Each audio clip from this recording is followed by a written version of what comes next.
Bueno, el tema es fuerzas y vectores. Habíamos visto ya que las fuerzas son magnitudes vectoriales, quiere decir que tienen una cantidad, una unidad y,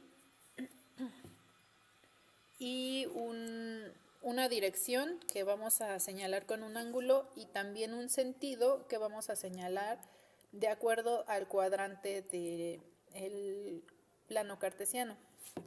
Aquí tenemos en el centro los cuadrantes y tenemos que cuando un vector apunta hacia arriba o a la derecha es positivo y a la izquierda y abajo es negativo.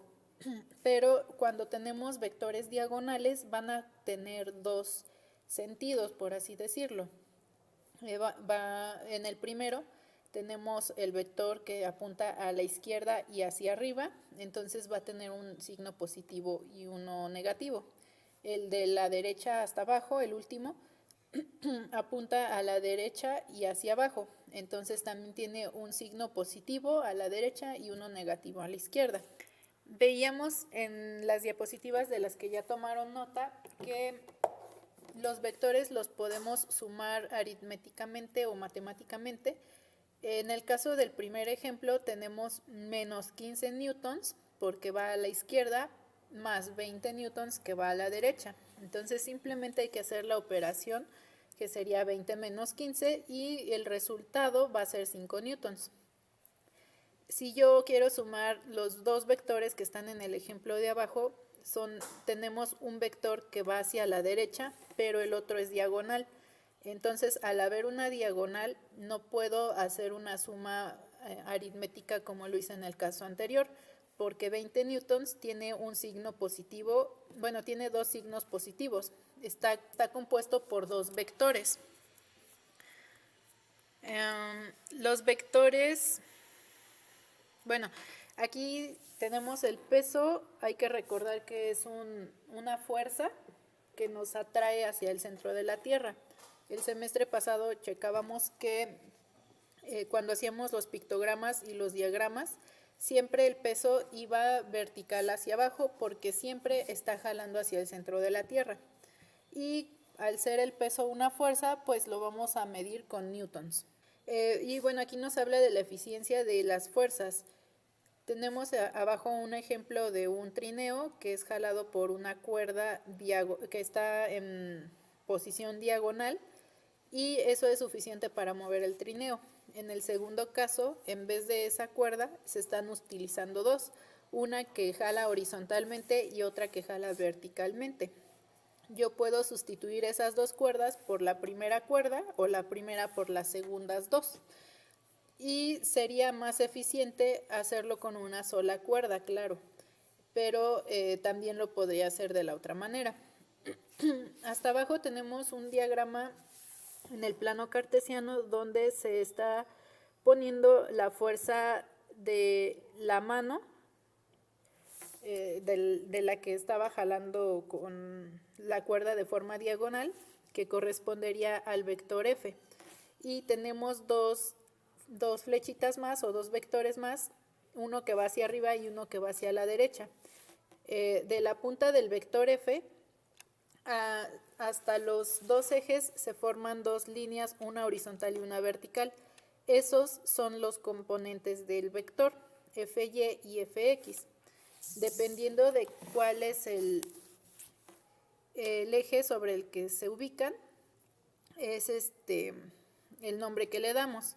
Siempre va a ser el vector sobre X y el vector sobre Y. La fuerza resultante va a ser entonces la fuerza que yo puedo sustituir por esas dos. Y bueno, los vectores componentes también se les llama concurrentes porque están actuando sobre el mismo objeto en el mismo punto. En el ejemplo anterior tenemos los dos vectores concurrentes que están jalando del mismo punto. Y la resultante entonces va a ser como si yo sumara esas dos fuerzas y obtuviera la línea diagonal que era F. Este ejemplo lo hice en el salón de clases, es lo que les mandé del pizarrón, una foto del pizarrón. Es una persona que está empujando una podadora de pasto y al empujarla, la fuerza se aplica en forma de una diagonal que va adelante y hacia abajo. Entonces, del lado derecho tenemos el diagrama de la fuerza que aplica la persona, que es F, y tenemos sus dos componentes. De la punta de F hacia los dos ejes se van a formar dos fuerzas más. La fuerza que va por el eje X le llamamos Fx y la fuerza que va por el eje Y le llamamos Fy. Y estas letras pueden cambiar. Yo puedo llamarle al vector resultante A y entonces tendría AX y AY. O puedo llamarle Z y sería ZX y ZY, dependiendo del nombre del vector. Pero lo que no cambia es X y Y, porque tenemos que indicar sobre qué eje está moviéndose ese vector. Entonces ahí es donde hice la foto que les mandé. En esta fotografía del lado izquierdo tenemos el mismo ejercicio, nada más que yo me equivoqué con el ángulo, en el ejercicio es 30, pero es similar. Entonces está la fuerza F, que es la que aplica la persona, y tenemos las dos componentes que van desde la punta del vector hasta los dos ejes. Fx va a ser la fuerza que va sobre el eje X y Fy la que va sobre el eje Y. El ángulo que vamos a utilizar para trabajar con vectores siempre va a ser el ángulo que está entre X y el vector, es decir, entre el eje X y el vector. No podemos utilizar el que está pegadito a Y, es decir, el otro que no marque no lo utilizaríamos. Después yo ubiqué Fx y Fy en mi plano y mi ángulo. Después de eso hay que sacar el triángulo, el que se forma ahí en el diagrama. Ahora lo vamos a extraer. Dibujamos el triangulito, le dibujamos el ángulo que estamos estudiando que coincida y le ponemos Fx, Fy y F. Ahora vamos a hacer lo que hacíamos antes cuando estábamos haciendo lo de trigonometría y vamos a identificar cuál es cateto adyacente, opuesto e hipotenusa, y eso es todo lo que van a hacer. Aquí tienen otros ejemplos.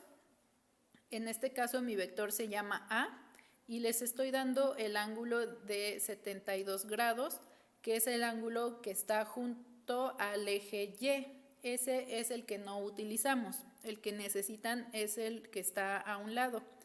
Recuerden que cada cuadrante va a ser en total 90 grados, entonces si son 90 grados menos 72, eso sería el ángulo que nos quedaría abajo de A, entre el vector A y el eje X, que es el que vamos a utilizar.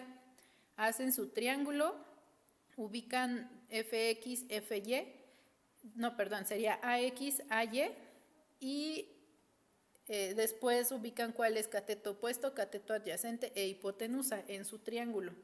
En todos me tienen que hacer un triángulo. Entonces aquí tenemos otro, tenemos 115 y recuerden que dos cuadrantes son 180 grados.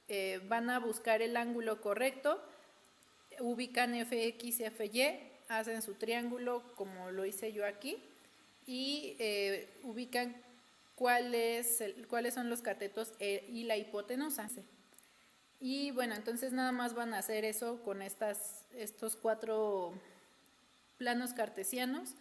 Es ubicar el ángulo, ubicar Fx, la fuerza sobre el eje X y la fuerza sobre el eje Y le van a poner de acuerdo al nombre que yo le puse a cada vector. Si es A, entonces es AX y AY.